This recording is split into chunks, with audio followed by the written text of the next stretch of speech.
यहाँ पर bowling coach Lakshmipat Balaji और विनय कुमार बॉलिंग कोच को पड़े हूँ, वहाँ पर एक साउथ अफ्रीका के बॉलिंग कोच को बीसीसीआई ने क्यों चुना? आपके जहन में यह सवाल चलता होगा।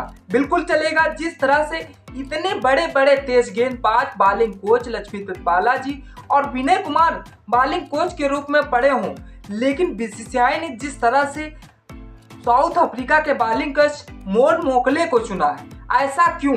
जिस तरह से हमें तो लगता है कि जिस तरह से उन्होंने पाकिस्तान में टीम में जिस तरह से बॉलिंग कोच के पद पे रहे थे और जिस तरह से क्या वजह हुई जो पाकिस्तान के क्रिकेट बोर्ड ने इनको अपने पद से जिस तरह बॉलिंग कोच के पद से रिटायर कर दिया गया। लेकिन जिस तरह से बीसीसीआई की तरफ से बयान आया हुआ है कि जिस तरह से अगले 2027 वर्ल्ड कप तक यह बॉलिंग कोच मोर मोकले हुए नजर करते हुए बॉलिंग कोच के रूप में तैनात हुए हैं।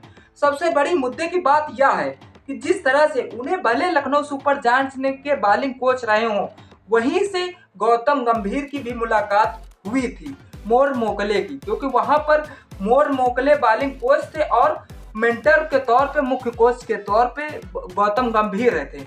वहां पर क्या बातचीत होती है ऐसा तो हमें नहीं मालूम, लेकिन जिस तरह से पाकिस्तान क्रिकेट बोर्ड ने इनको हटाया है या अपनी मर्जी से टीम इंडिया में शामिल होने के लिए आए हुए हैं, ऐसा तो अभी खुल के बयान नहीं आए हैं। लेकिन जहां पर बॉलिंग कोच यार टीम इंडिया में पड़े हो तेज गेंदबाज, लेकिन उनसे लेकर बालाजी विनय कुमार का नाम पॉपुलर था, लेकिन उनको कोच न बनाना ऐसा एक जहन में सवाल पैदा करता है। पैदा बिल्कुल करेगा। जिस तरह से बीसीसीआई के फैसले, गौतम गंभीर के सारे मुद्दे सारे बीसीसीआई फैसला मान नहीं है, और जिस तरह से एक समय उनकी फैसले को लेकर ठुकरा दिया था, जिस तरह से अभिषेक नायर और जिस तरह से अब मोर मोकले को बनाएगा बॉलिंग कोच लेकर, जिस तरह से गौतम गंभीर ने इस फैसले पर वाकई में जबरदस्त परफॉर्मेंस बयान दिया है। कहा है कि जिस तरह से मोर मोकले 2027 तक वर्ल्ड कप तक मेजबानी करते हुए नजर आएंगे।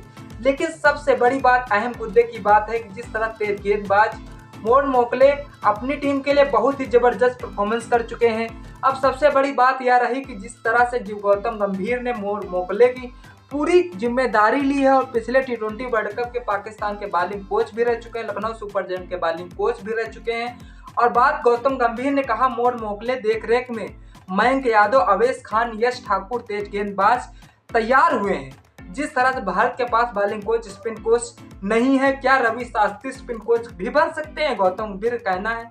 जिस तरह से मोर मोकले का प्रदर्शन रहा उनकी कप्तानी में, जिस तरह से बॉलिंग कोच में जिस तरह से मयंक यादव, अवेश खान, यश ठाकुर तेज गेंदबाज बने हैं, जिस तरह से लखनऊ सुपर जायंट्स के बॉलिंग कोच थे उसमें मयंक यादव भी शामिल थे और अवेश खान भी शामिल थे और यश ठाकुर भी शामिल थे। अब रही जिस तरह से पूरी जिम्मेदारी गौतम गंभीर ने उठाई है कि 2027 तक इनको पद से रखा जाए, हम टीम को रिजल्ट ला के